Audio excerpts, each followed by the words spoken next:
Sa mga oras na to, hindi ko na alam ang aking gagawin.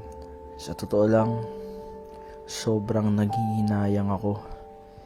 Kasi yung grupo na binuo ni 150 ay malabo ng mabuo. Gustuin ko man na magkasama-sama kami ulit pero malabo na. Wala na ata akong maasahan dito sa mga to. Hindi ko naman sila pwedeng pilitin. Masaya na sila sa ginagawa nila. Hindi ko naman para i-please na yun eh. Uy! Ano? Wala pa sila? Tayo na kusang-kusa ka pumapasok. Ano, nagdadrama ako dito. Gantong oras tayo magkikita dito, alas 5. Wala pa? Ito nga, umaasa ako na sana. May pumunta pero mukhang malabo na. Magtiwala ka lang, Dick. Pag walang dumating, at least ginawa natin yung best natin. Diba? Di gagawa tayong bagong member. Move on na tayo. Yan talaga.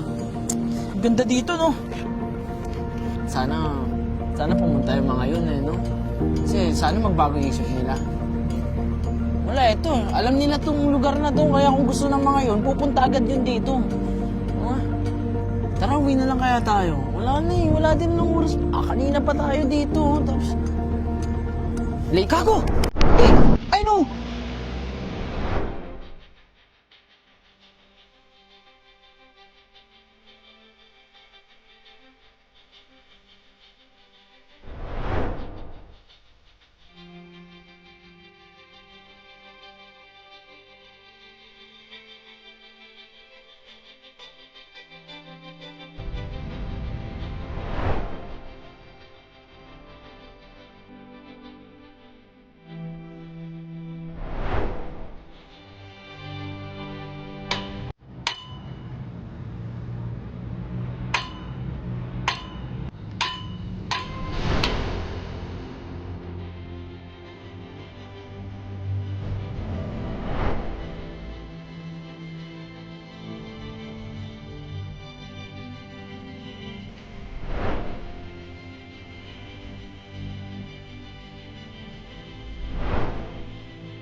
Ginabi kayo ha?